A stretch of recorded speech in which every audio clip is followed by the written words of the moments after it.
नमस्कार मित्रांनो, घरोघरी मातीच्या चुली या मालिकेमध्ये आज आपण पाहणार आहोत. ऐश्वर्या आणि जानकी सगळं घर शोधून शोधून अगदी दमलेले असतात. त्यांना काहीच सापडलेलं नसतं. ऐश्वर्या म्हणते, जानकी एवढं सगळं शोधलं तरी काहीच कसं काही सापडत नाहीये. ऐश्वर्या, आपण चुकीचा विचार करतोय. उगाच त्यांची खोली तपासते, उगाच त्यांच्यावर संशय घेतो. नाही जानकी, ती दिसती तशी नाहीये. आपण योग्य दिशेने, फक्त आपल्याला वस्तू सापडत नाहीये, तिच्याविषयी काही पुरावा सापडत नाहीये. आणखी शर्वरी खूप स्मार्ट आहे. तिला माहिती आहे की आपण तिच्या खोलीची तपासणी घेणार आहोत, झडती घेणार आहोत. तिने आधीच सगळं काही लपवून ठेवलं असणार आहे. सारखा विचार करायला पाहिजे, म्हणजे बरोबर आपल्याला काही ते सापडेल. बाहेर पडायच्या आधी काहीतरी तिने केलंच असणार आहे. त्याच्याशिवाय ती एवढी बिंदास बाहेर जाणारच नाही. काय वाटतं ऐश्वर्या, काय केलं असेल ग? आय डोंट नो, पण विचार करायला लागणार. विचार केलं की सापडणार. जानकी म्हणते, ऐश्वर्या आठवतंय का ग, जेव्हा पैसे चोरले होते तेव्हा त्यांनी माझ्या खोलीत लपवले होते. तसंच काही आता केलं असेल तर? बरोबर, आपण ते पैसे शोधून काढले होते. या वेळेला सुद्धा तिच्या विरोधातले पुरावे आपण शोधून काढणार म्हणजे काढणार. जानकी म्हणते, हो काढायचेच आहे. आता सुद्धा माझ्याच खोलीचं फोन लपवलं असेल तर? जानकीच्या रूम मध्ये गेलेली असतात. जानकीच्या रूम मध्ये शोधाशोध सुरू झालेली असते. जानकीच्या रूम मध्ये खूप शोधतात. जानकीच्या रूम मध्ये सुद्धा खूप शोधलेलं असतं. या दोघींना काही सापडत नाही. दोघी आता थकून गेलेले असतात. ऐश्वर्या, माझ्या रूम मध्ये सुद्धा खूप शोधलं, सापडलंच नाही.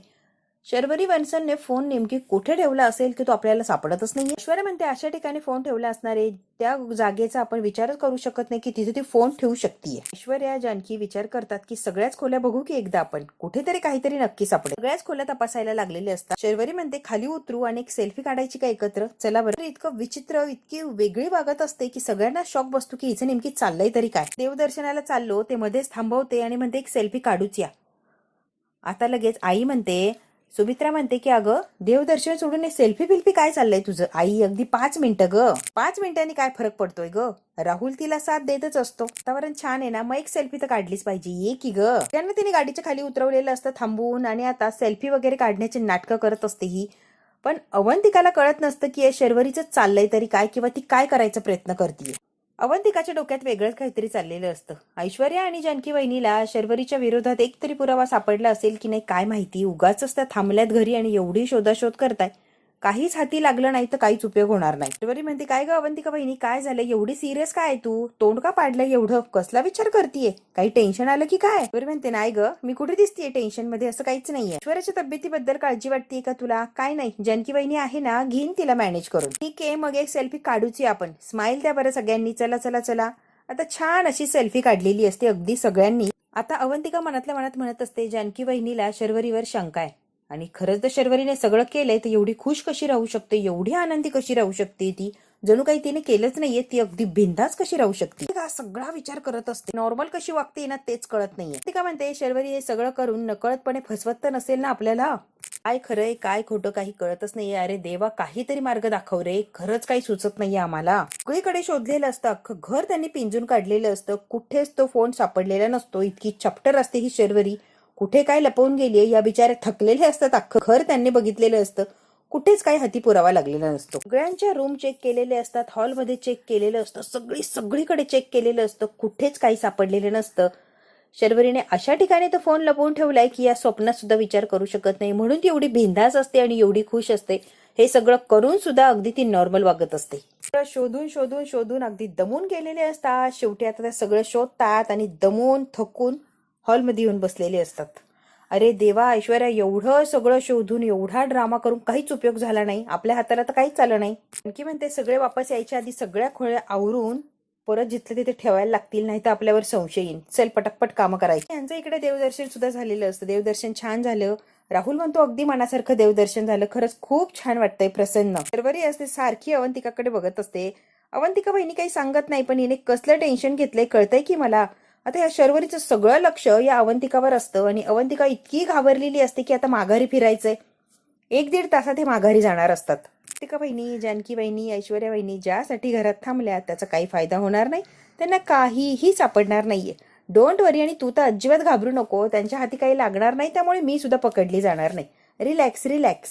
मी सगळा हा मनातल्या मनात विचार करत असते. आवरून झालेलं असतं. आता जानकी देवाकडे येते आणि देवाला म्हणते, आमचं नक्की कुठे आणि काय चुकतंय रे देवा? घरावर जे काही संकट आलंय ना, फोन लावण्याची जबाबदारी तुझी. बरं, भाऊजीच्या खुनामागे काहीतरी वेगळं सत्य आणि आपल्याला दाखवलंय शर्वरीने वेगळं सत्य. ते सत्य काय आहे देवा, हे सगळ्यांच्या समोर आणायचंय. आणि जो गुन्हेगार आहे त्याला ही शिक्षा झालीच पाहिजे. शर्वरी वंश जर गुन्हेगार असतील, या सगळ्या मागे जर शर्वरी वंश असतील, तर शर्वरी वंशला शिक्षा ही झालीच पाहिजे. साठी पुरावे मिळणं गरजेचे. आम्ही सगळीकडे शोधलं पण काहीही पुरावा सापडत नाहीये की शर्वरीने हे सगळं केलंय किंवा शर्वरी गुन्हेगार आहे. देवा तूच काहीतरी मार्ग दाखव आणि तूच आम्हाला या सगळ्यातून सुटका कर की शर्वरी गुन्हेगार आहे हे आम्हाला कळू दे आणि सगळ्या याच्यावर आमच्याकडे काहीतरी उपाय किंवा पर्याय असू दे. भाऊजींचा पुरावा खुनाचा म्हणजे तो मोबाईल, पण त्यांचा मोबाईलच सापडत नाही. अख्ख्या घरात सगळा शोधला, तू तर बघितलं, पण मोबाईल आम्हाला कुठेच सापडत नाहीये. प्लीज देवा कुठे काय, प्लीज आम्हाला काहीतरी सांग. तरी काय करू, इतकं शोधलं, त्यासाठी देव दर्शनाला गेलो नाही, मोबाईल शोधायला घरी थांबलो, पण मोबाईल काय आमच्या हाताला लागला नाहीये. आम्ही तरी काय करू, तूच काय तो मार्ग दाखव. खूप खूप निराश झालेली असते आणि देवाला शेवटी म्हणते की तूच काय ते करू शकतो, आम्हाला मार्ग दाखव. की देवा देवाचं दर्शन घ्यायला खाली वागते देवघराच्या, तेव्हा बरोबर देवाच्या त्या कप्प्यांमध्ये जे असतात ना देवाचे तिथे सामान ठेवायला, तिथे तिने मोबाईल ठेवलेला असतो. शर्वरी इतकी हुशार असते, इतकी हुशार असते की कमालीची. आणि मार्ग नाही तर पुरावाच हातात दिलेला असतो जानकीच्या. जानकी आश्चर्यचकित होते की शर्वरी इतकं डोकं वापरू शकते की देवघरात तिने फोन ठेवला. आता जानकीच्या लक्षात आलं हाच विक्रांत भाऊजींचा फोन आहे. शर्वरीने इथे फोन ठेवलाय तर पळतच सुटलेली असते आता ती ऐश्वर्या ऐश्वर्या करत, कारण फोन मिळाला जानकीला फार आनंद झालेला असतो. आता ऐश्वर्याला आवाज देते, ऐश्वर्या ऐश्वर्या चला काही का असे ना, फोन तर मिळालाय ना. आता ऐश्वर्याकडे गेलेली असते, त्याच्या हातात फोन देते. ऐश्वर्याला खूप आनंद होतो, थँक गॉड. तेवढ्यात काय गाडीचा हॉर्न वाजलेला असतो, ही सगळी लोक आलेली असतात. यांना फोन सापडून सुद्धा काहीच उपयोग झालेला नसतो. शेवटी काय, शर्वरी परत येऊन पोहोचलेली असते. आता फोन हातात असून सुद्धा यांच्याकडे काहीच पर्याय नसतो, कारण ती येणार, ती यायच्या आधी सगळं व्यवस्थित ठेवायला लागणार असतं. जिथून फोन घेतला तिथेच तिने फोन ठेवलेला असतो आणि ती आता ऐश्वर्याला घेऊन बाहेर जाते, कारण ही लोक आली आहेत म्हटल्यावर बाहेर जायलाच हवंय ना. सगळी आलेली असतात. जानकी आणि ऐश्वर्या आता वाटच बघत असतात. आता अवंतिका एकमेकींना खुणवतात की काही सापडलं का. जानकी नाही असं म्हणते. जानकी म्हणते थांब आम्ही सगळ्यांसाठी पाणी घेऊन येते. आल्या आल्या मुद्दाम आता ऐश्वर्याच्या जवळ येते की ऐश्वर्याची तब्येत बरी की नाही ते विचारण्यासाठी. डोकं तुझं? ऐश्वर्या म्हणते ठीक आहे, जरा जास्तच दुखतंय का ग. कमी वापरत जा म्हणजे कमी दुखेल, जास्त वापरते ना म्हणून जास्त दुखतंय. तुला तर दुखलं काय हरकत आहे. डोकं कोण वापरतं? ज्यांना डोकं असतं. ज्यांना डोकं नसतं ते वापरायची तसदीच घेत नाही. बरोबर आहे का हो शर्वरी ताई? तुला नाही कळणार, असू दे. काय वाटतं, तुझ्याशिवाय इतरांना डोकंच नाहीये? तसं काही नाहीये, तुझ्यापेक्षाही लोकांना डोकं आहेत, पण तुला कळत नाहीये ऐश्वर्या. ऐश्वर्या मनातल्या मनात म्हणते डोकं जर असतं तर मला जेलमधून सोडवलंच नसतं ना, एवढं डोकं वापरायला पाहिजे होतं की नाही. सगळ्यांच्यासाठी पाणी वगैरे आणलेलं असतं, कारण ते दमून आले तितक्या लांबनं, म्हणून त्यांना पाणी आणते. म्हणते आई दर्शन कसं झालं? आता ही शर्वरी जोरात म्हणते खूप छान, मस्त दर्शन झालं, एक नंबर, खूप खुश आहे, खूप खुश आहे. मी म्हणते एकदा जाऊन चेक करून घेते यांना काही सापडलं की नाही. म्हणते चल की राहुल, घरच्या देवाला नमस्कार करूया. राहुल म्हणतो हो हो चल की. जोडीने गेलेले असतात घरच्या देवाला नमस्कार करण्यासाठी. आता ऐश्वर्या आणि जानकीला माहिती की एवढ्या घाईघाईने म्हणजे घरातल्या देवाला कशी गेलीये. ही फक्त फोन चेक करायला गेलेली असते की यांना फोन वगैरे सापडला की काय ते बघण्यासाठी. ऐश्वर्या आणि जानकी एकमेकींकडे बघत असतात, म्हणूनच जानकीने फोन तिथेच ठेवलेला असतो. इकडे आता शर्वरी आणि राहुल देवाचं दर्शन घेण्यासाठी देवघरात आलेले असतात. तोपर्यंत लगेच जानकी किचन मध्ये जाते, तिच्या मागे ऐश्वर्या जाते आणि तिच्या मागे अवंतिका जाते. तिघीही किचन मध्ये जमलेले असतात आणि हे दोघं नवरा बायको आता देवाचं दर्शन घ्यायला देवघरात आलेले असतात. म्हणतो काय ग, पुन्हा घराच्या देवघरात यायचं काय कारण आपल्याला? ते ठेवून गेली आहे, ती तिथे आहे की नाही ते बघायला आली रे. आपण मी फोन इथे ठेवून गेले होते, ते आहे की नाही बघू की यांनी तोही शोधून काढला. काही माहित नसतं की ईश्वरी काय काय आणि कसं कसं डोकं वापरते. तिघींवर अजिबात भरोसा नाहीये, ह्या काहीही करू शकतात. बाहेर गेल्यावर या काहीतरी करणार याची खात्री होतीच मला, म्हणूनच मी ना राहुल ठेवलेला असतो. फोन काढते आणि म्हणते कळलं का, मी ते फोन लपवून गेले होते जेणेकरून यांना संशय सुद्धा येणार नाही. म्हणतो शर्वरी मोबाईल इथे तुला कळतंय का, मीच ठेवला होता, इथे कोणी शोधायला येणार नाही ना म्हणून. गेल्यानंतर तिघी काही ना काहीतरी करणार एवढं मला कळत होतं, म्हणूनच मी फोन इथे ठेवून गेली होती. राहुल म्हणतो सॉलिड सॉलिड, अख्खं घर शोधलं असेल पण फोन इथे असेल यांना अंदाज सुद्धा नसेल. पण बघ की मी त्यांच्या पुढची निघाली, फोन इथेच ठेवून गेले होते आणि त्या बसल्या असतील अख्खं घर शोधत, त्यांच्या हाताला काहीच लागलं नसेल. राहुल म्हणतो यू आर ग्रेट, शोधावं असं स्वप्नात सुद्धा वाटलं नसेल ना, म्हणून इथे लपवला, तेही मुद्दाम. की वरडतच आलेली असते वंस वंस की आली आवाज ऐकून पटकन ती फोन खाली ठेवते आणि पाया पडतात दोघंही. तेवढ्या जानकी आलेली असते. पण ते प्रवास करून आला, फ्रेश व्हा आणि जरा आराम करा बरं, इतक्या लांबून आलात ना, आरामाची गरज आहे. शर्वरी म्हणते तू पुढे हो, आम्ही आलोच. चला शर्वरी म्हणतो तुम्ही उठा आणि आराम करा, दगदग नको, काल लग्नाला दिवसभर, आज सगळी दगदग दगदग, तुम्ही जाऊन आधी आराम करा, उठा पटकन. हाताला धरते आणि घेऊन जाते की चल आधी आराम मस्त आहे, आराम कर तू. ठीक आहे म्हणून आता ती निघून गेलेली असते. जानकी आता तिला बाहेर काढून देते तेव्हाच राहते. जानकी आल्यामुळे तिला फोन घेताच येत नाही आणि फोन आहे तिथेच राहिलेला असतो.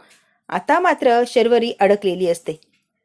जानकीने तिला आरामासाठी काढून दिलंय आणि फोन तर देवघरात आहे हे जानकीला माहितीच आहे. ती गेली की नाही जानकी खात्री करते आणि फोन तिथे का तेही बघते तर फोन तिथेच असतो. पण जानकीने तो फोन हातात घेतलेला असतो. ऐश्वर्या आणि अवंतिका इकडे असतात किचन मध्ये. काय ग ऐश्वर्या, काही सापडलं का? घरी राहून काही उपयोग झाला का? जे काही घडलं ते सगळं आता ऐश्वर्या अवंतिकाला सांगत असते. अवंतिकाला सांगते तिच्या रूम पासून सुरुवात केली ते अख्खं घर शोधलं आम्ही, सगळ्यांच्या बेडरूम हॉल सगळं सगळं शोधलं, कुठेच काही नव्हतं. शेवटी तिने फोन देवघरात लपून ठेवलेला होता. हातात आला आणि तेवढ्यात तुम्ही आलात. मग काय फोन जागेवर ठेवायला लागला. शर्वरी म्हणते काय देवघरात थेट फोन, म्हणजे नक्कीच काहीतरी आहे. आता अवंतिकाला शंका आलेली असते की शर्वरी जर देवघरात फोन ठेवू शकते म्हणजे नक्कीच काहीतरी काळा बाजार आहे. हिने जर काही केलंच नसतं तर फोन डायरेक्ट देवघरात कसा ठेवला असता. आता ऐश्वर्या आणि जानकीला जशी शंका असते तशी आता अवंतिकाला सुद्धा आलेली असते. कारण शर्वरीने फोन इकडे तिकडे नाही तर डायरेक्ट देवघरात ठेवलाय. अवंतिकाला आता खात्री पटायला लागली की या म्हणतायत त्यामध्ये काहीतरी तथ्य आहे. आता फोन घेऊन आलेली असते. ऐश्वर्या म्हणते थँक गॉड हा फोन मिळवला. बंद आहे हो ना, बंदच आहे, कारण तो डेड झाला असेल, कदाचित बॅटरी वगैरे संपली असेल. पिनचं चार्जर आपल्याकडे कुणाकडे आहे का? जानकी मध्ये तेच कळत नाही. अवंतिका म्हणते शोधा मग पटकन. तुला आहे ना हा चार्जर नाहीये घरामध्ये, आता अवघड आहे जरा. चार्जर चालू शकतोय 100%. नानांचा असलाच होता फोन, नानांचा फोनचा चार्जर याला बसणार. ते पटकन मी चार्जर घेऊन येते. का म्हणते तुला खरं सांगू का मी ऐश्वर्या, शर्वरी माणसं असं काहीतरी करू शकता यावर माझा विश्वासच बसणार नाहीये. मी विश्वास अजूनही ठेवतच नाहीये. आय कांट बिलीव्ह दिस. त्यांनी आपल्या सगळ्यांना फसवलं, वडिलांना मारलं, ते स्वतःच्या मिस्टरांना मारू शकता आणि परत दुसरं लग्न करून नॉर्मल राहू शकता. मला खरंच विश्वास बसत नाहीये. म्हणजे मी आधी विचार जरी केला तरी अगदी वेडेपिशी होते की हे कसं होऊ शकतंय. ती फसवणूक केली, सगळ्या घरच्या लोकांना फसवलं, हे सोपं नाहीये ना. कॅज्युअली वागायच्यात ना की त्यांच्याकडे बघून वाटणारच नाही की त्यांनी गुन्हा केला असेल एवढा मोठा. आणि घरी तर काय नॉर्मल वागायच्या, काय सिंपती मिळवायच्या. माय गॉड, हे बघून आपल्यालाच दया यायची. पण खरंच ती बाई खरंच काय ड्रामेबाज आहे, एक नंबर. हळव्या होऊन वागायच्या, कशी सिंपती मिळवायच्या, गोष्टींचा विचार करून स्वतःवर राग यायला लागलाय ऐश्वर्या. आता काय गरज होती त्यांना सोडवायची. अवंतिका आता स्वतः पश्चाताप करत असते. सोडवायला नकोच होतं मी की म्हणते अवंतिका इस ओके, जे झालंय ते झालंय, बदलू शकत नाहीत ना आपण. चूक जी केली आहे ती सुधारू तर नक्कीच शकतोय ना. डोंट वरी. ती का म्हणते इथे चार्जिंगला लावू नको, दुसरीकडे कुठेतरी लाव. ती जर आली ना इथे तू उगाच रिक्स घ्यायला ना, ती कशी माहिती ना आपल्याला चॅप्टर, तू रिक्स घेऊ नको, फोन दुसरीकडे चार्जिंगला लाव. त्या म्हणते अवंतिका काहीच होणार नाहीये, सकाळी लवकर उठली ना, आता ती झोपली असेल, 3 तास ती काय येणार नाहीये. Don't worry. स्विच ऑफ होता त्याच्यामुळे जरा चालू व्हायला वेळ लागत असतो, चार्जिंगलाही जरा वेळ लागत असतो. यांना असं झालेलं असतं तो फोन कधी चार्ज होतो आणि कधी यांना हवी ती माहिती मिळते. पण चार्ज झाला पाहिजे आणि जिथे फोन ठेवलाय तिथे हा सापडलाच पाहिजे. त्यांना कळतंय का? तरच त्यांना शंका येणार नाही, तरच त्या बिंदास राहतील. जर फोन जिथे ठेवला तिथे नसेल तर अवघड होऊन बसणारा. का म्हणते संशय यायला नको. हा किचन मध्ये डायरेक्ट शर्वरी यांच्या समोरून उभी राहिलेली असते. जानकी म्हणते वंश इथे काय करताय तुम्ही? तर तुम्हाला काही हवंय का? तुम्ही काय करताय इथे? तोपर्यंत ऐश्वर्याने पटकन तो मोबाईल काढलेला असतो, चार्जर काढलेलं असतं आणि लपवते. मला काही नकोय ग जानकी वहिनी, पण तुम्हाला काही हवंय का? काय बनवायचंय ते विचारायला आले ग मी. काही मदत वगैरे हवी आहे का? काय बनवायचं आम्हाला कळतच नाहीये. आता काय बनवा आणि काय नाही काही सुचतच नाहीये. बायकांना गहन प्रश्न पडलेला असतो. सकाळी काय, दुपारी काय, रात्री काय, कंटिन्युअसली त्यांना प्रश्नच असतात की काय बनवायचं. त्याला डायरेक्ट शर्वरी विचारते काय लपवतीयस ग तू? तुझ्या हातात काय ऐश्वर्या? मी कुठे काय लपवतीये? हो तूच काहीतरी लपवतीये. काय तुझ्या हातात दाखव. त्याला काय लपवू? पदराच्या आड काहीतरी आहे, दाखव. ती म्हणते तुम्ही आराम का नाही केला? तुम्हाला सांगितलं ना आराम करा. काल लग्नाची एवढी दगदग, आज इतक्या लांबचा प्रवास, तेही इतक्या लवकर उठला, मग आराम करा म्हटलं तर इकडे काय आलाय तुम्ही? तुम्ही आधी आराम करा म्हटलं. जरा आराम करायला 1-1.5 तास तरी आराम कराल, पण नाही. तुम्हाला चैन कसलं पडतंय? तासाची झोप तरी काढाल, पण नाही. तुमचं काय चाललंय ना तुमचं तुम्हाला माहिती. वाटलं ना की मी आता निवांत 2 तास झोपणार आहे म्हणूनच आले मी, की तू एवढी रिलॅक्स कशी? मी 2 तास झोपलं म्हटल्यावर तू निवांत राहिली असती ना. म्हणजे तुम्हाला काय म्हणायचंय वंश? सरप्राईज द्यायला आले ग मी झोपली नाहीये म्हणून. तास मी झोपेन तुम्हाला असं वाटलं ना, मग हा अंदाज खोडून काढण्यासाठी आले मी. आता ऐश्वर्याने पटकन त्या डब्यामध्ये मोबाईल आणि चार्जर लपवलेलं असतो. शर्वरीचं लक्षच असतं हिच्याकडे. शर्वरी आता इकडे तिकडे बघते, तेवढ्या वेळात चार्जर मोबाईल तिने लपवलेला असतो डब्यात आणि ऐश्वर्या परत आहे तशीच उभी राहिलेली असते. बाई बरं म्हणते हो ग बाई हो, खरंच दमली मी. कालचं लग्नाची दगदग, आज सकाळचं देवदर्शन, खरंच खूप दमायल झालंय. बघावं व्यवस्थित तुमच्या तिघींचं काय चाललंय, तिघी काय करताय शोधायला नको म्हणून तुम्हाला बघायला आले. नेमकी तुमचं चाललंय तरी काय? तिघी काय करणार? नेहमीच स्वयंपाक, धुणं, भांडी. आता स्वयंपाक काय करायचा ना, सगळ्यात मोठा गहन प्रश्न आहे आमच्या पुढे. नका ठरवू ग बाई, नका टेन्शन घेऊ. तुम्हाला जो गहन प्रश्न पडलाय ना त्याचं उत्तर देण्यासाठी आलीये मी. तुम्ही आणि शर्वरी वंश काय हो? स्वयंपाक मी स्वतः करणारे. डोंट वरी जानकी वहिनी, मी सगळं काही करून ठेवते व्यवस्थित. स्वयंपाक ऐश्वर्याचा धक्काच बसतो की डब्यात फोन ठेवलाय, आता करायचं काय. मोठ्या फोडींची भाजी बनवायची आहे आणि हिचं मस्त वरण, गरम वाफळता असा भात. वाटतोय ग तुला हा भेद. ऐश्वर्या तर इतकी इतकी घाबरलेली असते, तिला माहितीये तांदळाच्या डब्यात फोन ठेवलाय. हिने जर बघितलं तर अवघड होऊन बसायचं. घाबरलेले असतात, टेन्शन मध्ये आलेले असतात. शरीर मध्ये काय झालं ग, मी स्वयंपाक करणार म्हणल्यावर तुम्हाला कसलं टेन्शन आलंय ग, की लगेच टेन्शन घेता काय ग, एवढं टेन्शन घेण्यासारखं बोलते. मी म्हणते मी जेवण बनवणार आहे त्याचं टेन्शन आलंय का तुम्हाला. आता खरंच त्यांना टेन्शनच आलेलं असतं की ऐश्वर्या, जानकी, अवंतिका काय करू आणि काही नाही त्यांना सुचत नसतं. कारण ही शर्वरी जी असते ती किचन मध्ये येऊन उभी राहिलेली असते. आता ही किचन मध्ये आली आहे म्हटल्यावर यांना काहीच हालचाल करता येत नाही. आणि त्यातल्या त्यात ती म्हणते मला झोपच येत नाहीये, मला झोपायचं नाहीच आहे कारण मला झोप लागत नाहीये. जानकी सारखी त्या शर्वरीला म्हणत असते की झोप झोप. ती म्हणते नाही मला झोपायचंच नाहीये. अगदी लहान बाळासारखं जानकी तिला उठवून झोपायला पाठवते तरी सुद्धा ती उठून आलेली असते. ती म्हणते कसं आहे ना, आता जेवणासाठी काय करणार आहे तो विचार मला पडलाय आणि म्हणूनच मी आली की तुम्ही काय बनवताय. आणि मग नाही तुम्हाला सुचत आहे ना तर मग ऐका की मी जो प्लॅन केलाय तो मी प्लॅन सक्सेस करणार. आता हिने काय प्लॅन केलाय तर बटाट्याची भाजी, डाळ भात आणि चपाती हा तिने बेत आखलेला असतो आणि ती म्हणते आपण हाच स्वयंपाक करूया. एक नंबर असा स्वयंपाक बनणार आहे आणि आपण तेच करणार आहोत. आता जानकी, ऐश्वर्या, अवंतिका इतक्या घाबरलेले असतात की त्यांना अगदी घाम फुटलेला असतो की आता करायचं काय. ही शर्वरी इथून जायला तयार नसते. ती जर किचनच्या बाहेर जात नाही तर ऐश्वर्या, अवंतिका, जानकी यांना काहीही करता येणार नाही. आणि यांना जर काही करता येत नाही तर ज्या तांदळाच्या डब्यामध्ये आता मोबाईल ठेवलाय विक्रांतचा, ती शर्वरी भात करायच्या निमित्ताने तो डबा खोलणार आणि एका मिनिटात तिला तो मोबाईल सापडणार. इतकं टेन्शन आलंय यांना, काय करावं आणि काही नाही काही सुचत नसतं. अगदी एकमेकींकडे बघतात आणि घामाघूम झालेले असतात. आणि ही शर्वरी किती चपटर आहे आपल्याला तर माहितीच आहे. ती म्हणते काय ग, मी जरा काही बोलायला गेले की लगेच तुम्ही घाबरता, एकमेकीकडे बघायला लागता, काय खानाखुना करता. म्हणजे मी काही बोलल्यावर तुम्हाला काही होतंय का, की मी असं काहीतरी बोलते की तुम्हाला लगेच घाबरायला होतं. शर्वरी म्हणते जानकी वहिनी, अवंतिका, ऐश्वर्या अगं नेमके चाललंय काय तुमचं, सांगा की काही लपवताय का माझ्यापासनं तुम्ही. छे छे छे वंश, तुमच्यापासनं काय लपवणार सांगा बरं तुम्ही. आणि लपवण्यासारखं काही आहे का म्हणून आम्ही लपवतोय. नाही म्हणूनच विचारते. आज मी तुम्हाला कुणालाही किचन मध्ये नाही येऊ देणार म्हणजे नाहीच येऊ देणार. तुम्ही घाबरवू नका, टेन्शनही घेऊ नका. तुम्ही तिघींनीही बाहेर व्हायचंय, सगळं किचन माझ्या ताब्यात द्या. एक नंबर असा स्वयंपाक बनवते आणि माझ्या हातचं गरम गरम जेवण तुम्हाला कसं जेवायला देते ना तुम्ही बघाच. नाही नाही नाही असं नाही चालणार आहे. मी ऐश्वर्या आता तांदळाच्या डब्याजवळ उभी आणि तिला इतका घाम आलेला असतो की आता करू काय. हिने जर हा तांदळाचा डबा खोलला तर करू काय. आणि बिचारी अवंतिका, तिला काही सुचतच नसतं की या सिच्युएशन मध्ये काय करायचं. तिची तर बोलतीच बंद झालेली असते. ती काहीही बोलत नसते, ती फक्त गुपचूप उभी असते. जानकी सगळ्या गोष्टींची उत्तरं देत असते. जानकीच काय करायचं आणि काय नाही बघत असते. ऐश्वर्या आणि शर्वरी अवंतिका फक्त एकमेकींकडे बघतात आणि एकमेकींकडे बघून झालं की त्या शर्वरीकडे बघतात. शर्वरी इतकी बिनधास्त वागत असते की जणू काही तिने केलंच नाहीये. सगळं काही तिने करून यांना घाबरवण्यासाठी इथे येऊन बसलेली असते किचनमध्ये आणि यांना नको नको ते प्रश्न विचारते आणि यांना थोडक्यात ती टॉर्चर करत असते आणि ह्या अजून घाबरत असतात. तुम्हाला टेन्शन कसलं आलंय, काय तुमचे चेहरे, काय तुमचं काय चाललंय, तुमच्या तिघींचं काही चाललंय का ग.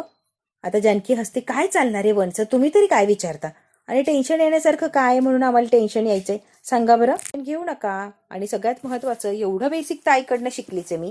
एवढा स्वयंपाक मला येतो, डाळ भात भाजी चपाती नॉर्मल जेवण तर मी करू शकते. हो वेगळे पदार्थ मला नाही बनवता येत मान्य आहे, पण निदान भाजी चपाती एवढं पोट भरेल एवढं तर मी स्वयंपाक बनवू शकते ना. त्यामुळे मी जेवण उत्तम बनवेन, अजिबात तुम्ही टेन्शन घेऊ नका. अगं भाजी चपाती येत नाही असं कसं होणार, आईने तेवढं शिकवलंच आहे ना. आणि चांगला स्वयंपाक बनवते. आज माझ्या हातचं जेवण तुम्ही जेवून बघाच मी कसा स्वयंपाक बनवते. चांगला बनवते मी स्वयंपाक, तुम्ही टेन्शन घेऊ नका. आणि अगदीच काहीतरी वेगळं बनवेल असंही काही विचार करू नका. मी खरंच खूप छान जेवण बनवते, मी स्वतः सांगते आणि माझ्यावर विश्वास ठेवा यार.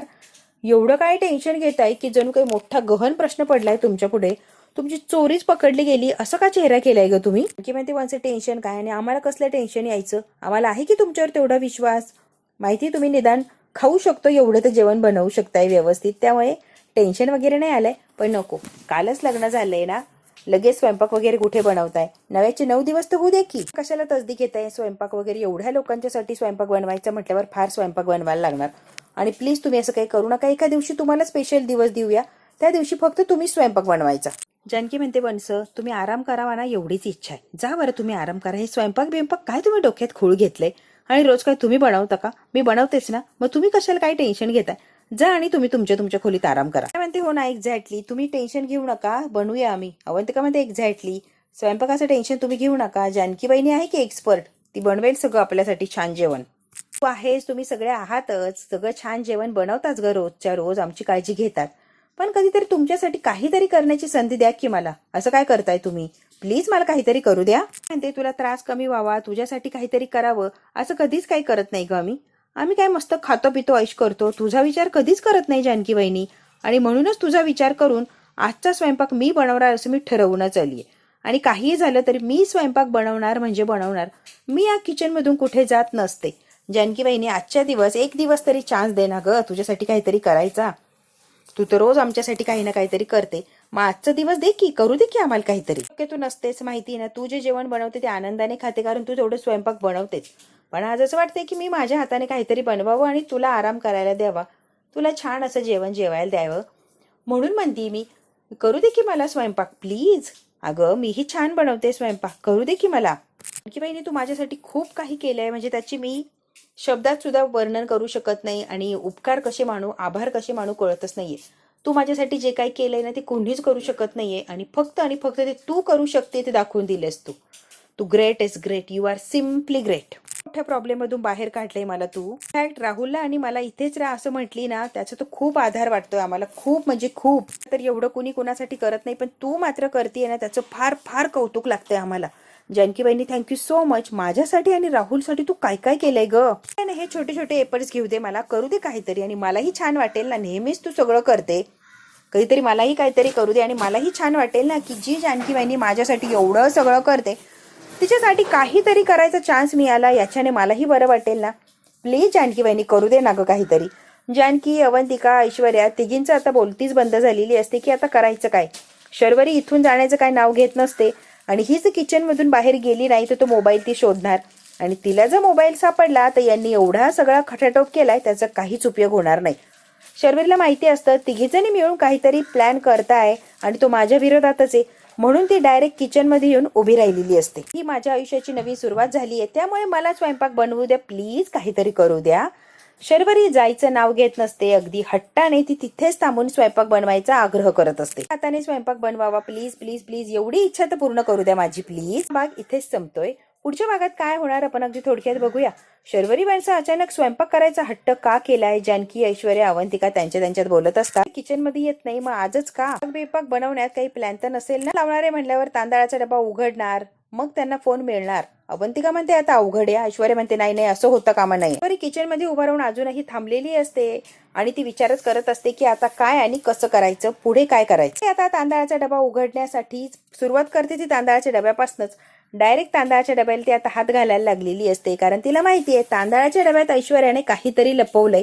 एक्झॅक्टली काय लपवलं हे तिला माहित नसतं, म्हणूनच आता ही शर्वरी अख्खा स्वयंपाक करणार असते डबा उघडता यावा यासाठी. झाकण तिने काढलेलं असतं, आणि आता डब्याच्या आत काय ते ती बघणार असते. इकडे मात्र ऐश्वर्याला, जानकीला, अवंतिकाला इतकं टेन्शन आलंय. शर्वरीने जो डबा उघडला आणि त्यात जर तिला फोन दिसला तर करायचं काय. आता मात्र इतकी अवघड परिस्थिती असते. बघू आता मित्रांनो, या अवघड परिस्थितीमध्ये जानकी कसा सोपा मार्ग निवडणार, आणि या प्रसंगावर सुद्धा मात करून ती शर्वरी पासून कशी वाचणार, किंवा सगळ्यांनाच कसं वाचवणार, हे जर बघायचं असेल ना मित्रांनो, तर आपल्याला बघायला लागणार आहे पुढचा भाग. हा भाग तर इथेच संपतोय. व्हिडिओ आवडल्यास लाईक, शेअर, सबस्क्राईब नक्की करा. धन्यवाद मित्रांनो.